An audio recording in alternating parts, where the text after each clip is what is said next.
হৃদয়ের সামনে যেন বল ফেলার জায়গায় খুঁজে পাচ্ছিলেন না বোলাররা। এই বলটাই দেখুন, নাসুমের লেন্থে করা বলটা একেবারে স্লক সুইপ, আর বল গিয়ে পড়ল গ্যালারির 2 তলায়।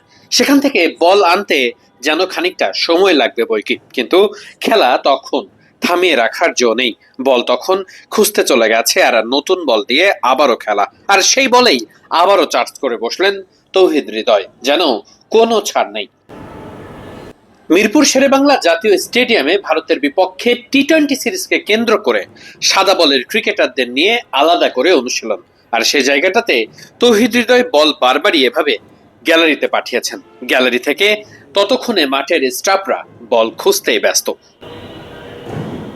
লোকাল কোচদের অধীনে বিশেষ এই অনুশীলনে ব্যাটসম্যানদের একটা করে চ্যালেঞ্জ সেট করে দেওয়া হচ্ছে। যেমন তৌহিদ হৃদয় যখন ব্যাট করতে নেমেছিলেন, তখন 9 ওভারে তৌহিদ হৃদয়দের টার্গেট দেওয়া হয়েছিল 80 রান, অর্থাৎ প্রায় ওভার প্রতি 10 রানের মতো করে।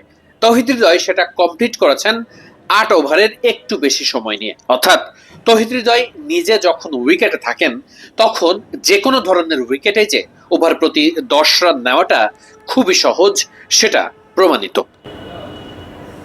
প্রথম অবস্থায় লক্ষ্যটা দেওয়া ছিল 70 রান, কিন্তু যখন তৌহিদ হৃদয় উইকেটে সেট হয়ে গেছেন, তখন সেই লক্ষ্যটাকে বাড়ানো হয়েছে আরো 10, অর্থাৎ করতে হবে 80 রান।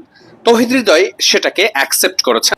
উইকেটের এক পাশ আগলে রেখে এটাই প্রমাণ করেছেন, তিনি যদি উইকেটে থাকেন তাহলে যে কোনো লক্ষ্যই অ্যাচিভ করাটা খুব একটা কঠিন কাজ নয়। শুধুমাত্র 4 কিংবা ছক্কা নয়, উইকেটের 2 পাশে রানিং বিটুইন দ্য উইকেটেও বেশ পটু তিনি।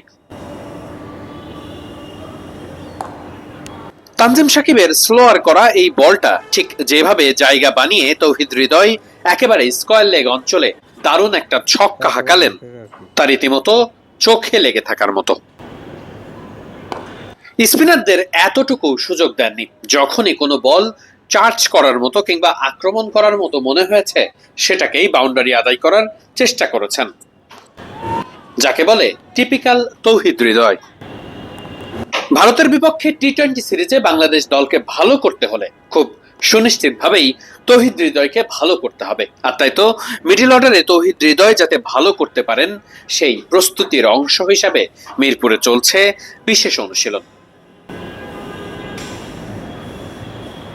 টাইগারদের অনুশীলন নিয়ে আরো বেশ কিছু বিশেষ প্রতিবেদন আসছে।